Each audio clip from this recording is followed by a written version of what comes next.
Hey, what's up, everybody? Now, I just did my reviews in two parts, my review in two parts, I should say, of the issue 197. And now I'm here to do something that I usually do every month. As you know, it's called My Opinions. Now, for some people, for some people, they might ask, well, why do you do opinions? Well, I just like to give my opinions on what I feel is going to happen. And I'm not saying I'm always accurate, sorry about that. I'm not saying I'm always accurate or anything, but I just feel I need to get it off my chest.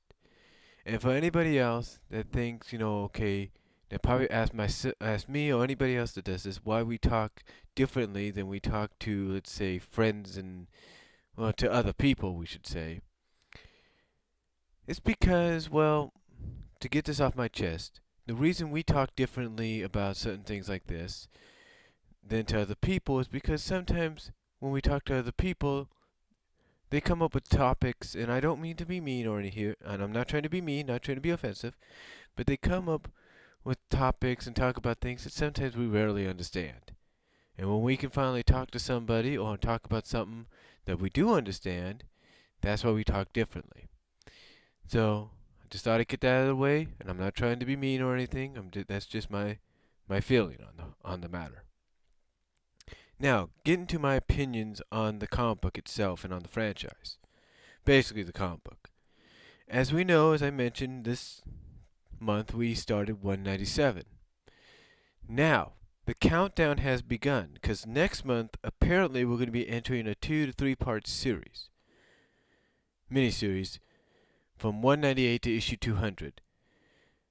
Now, a lot of people might ask, well, why does a writer do this? Why does a writer, kind of end an issue with a prelude of what's going to be probably a 3, 4 part, or 5 part, or 6 part, or whatever? Is because it's to whet your appetite. I mean, when we saw the previews, sketches, and cover for 198, we knew it was going to be something big. Now, a lot of people are probably wondering what's going to happen. Now, Ian says there's going to be events in the comic book that are going to shake it up for a long time. What does that mean? I don't know. A lot of writers have said this. A lot of writers have come through with it. But what does Ian mean? Well, to me, I believe he's going to do something that's really going to rock the world. For example, the previews for issue 200 have basically point out that Sonic has defeated Robotnik Prime. He defeated Metal in 25, defeated Robotnik in 50, defeated Robo-Robotnik, or encountered Robo-Robotnik and defeated him and made him into Eggman around issue 175. He sacrificed himself, right, in issue 125. Now, can he do what he did basically in issue 50 again? Can he take down this Robotnik after what obviously the Zone Cop told him in this issue? Well, let me kind of explain that. You see, a lot of fans on the Mobius forums and the Bumble King forums and other Sonic Site forums and all that have said that even if, let's say, Sonic does defeat this Eggman, that there's always going to be another Robotnik to, come in and fill the shoes of that person.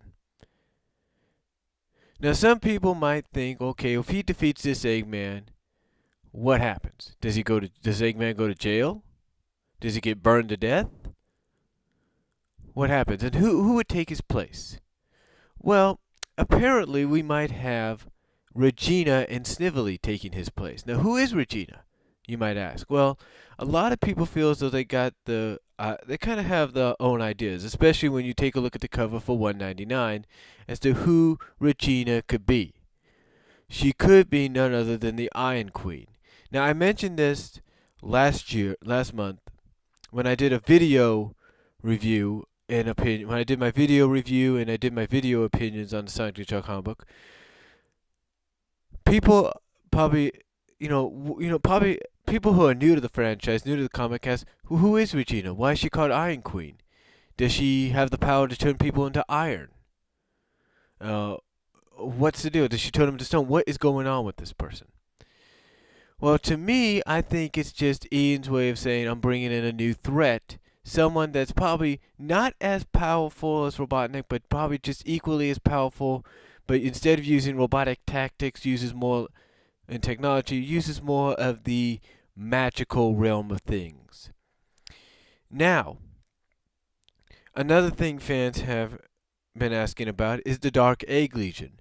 We saw them on the cover of 199. How do they play into this? Well, the Dark Egg Legion to me is going to be part of part of this Eggman, part of Eggman's downfall. Because let's not count out the way the characters are written. Dimitri is written as someone that always finds a solution, always finds a way out. You know, he looks at an opportunity and he takes it. That's how Dimitri is. The same with Snively. He sees this opportunity with Regina and he takes it.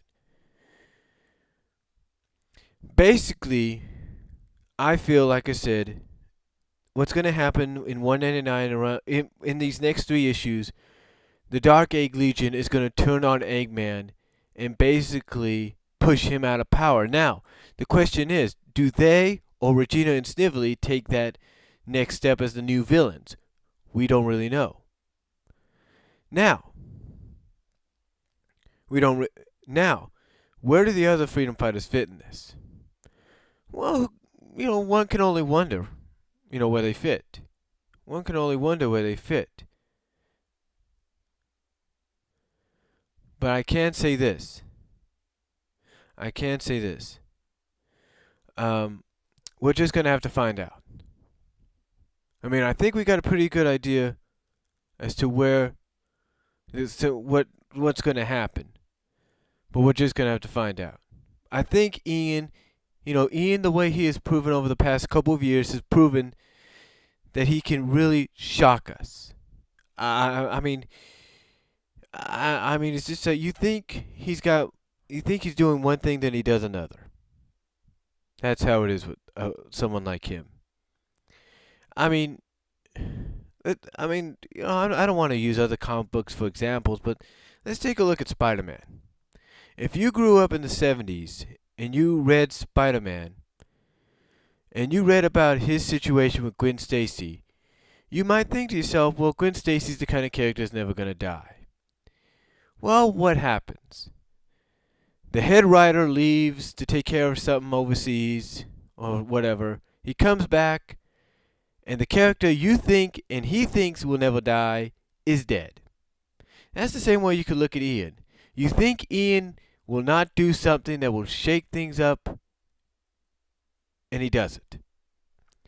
You take a look at what he did. He destroyed Knothole Kingdom, Knothole Village. No one ever thought that was going to happen. Done. He killed off a character that people have been wanting to see killed off, Tommy Turtle. Never thought that would happen. Done. He killed off Knuckles' father. Done. No one ever thought that was going to happen, but it was done. He brought back Urajak. No one thought that was going to happen. It was done. So what does Ian have planned here? Does he kill off a character? Does he change the balance of power over to the freedom fighters? Does he bring in a new threat? What? What's he do? The question is, we don't really know, because that's how he is. Now,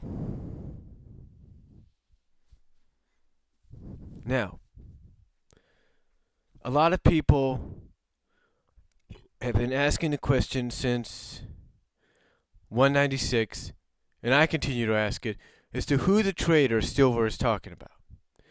Well, I mentioned on the Mobius forum who I believe the traitor could be. I believe the traitor could be Hamlin, or at least could be one of the traitors.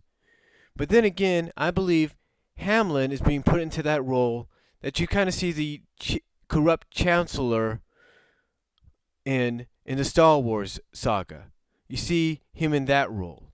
And I believe that's what's going to happen. I think Ian's got something planned for Hamlin to where Hamlin is going to be corrupted.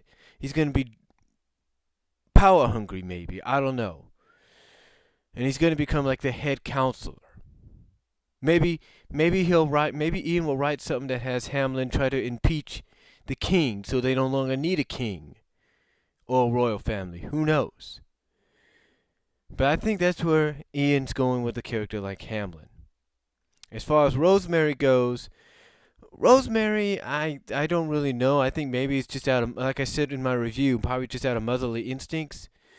But then again, one can only wonder, right? But overall, I think what's going to happen in the next couple of months is really going to. I do believe Ian when he says it's really going to shake up the comic book atmosphere of the comic and of the characters, and it may be something we talk about for years. Well, we can only guess and wonder, right? Well, that's all I could say for now, and I hope I made a little bit of sense. And if not, just comment me, let me know, and I will talk to you all later. Till then, God bless.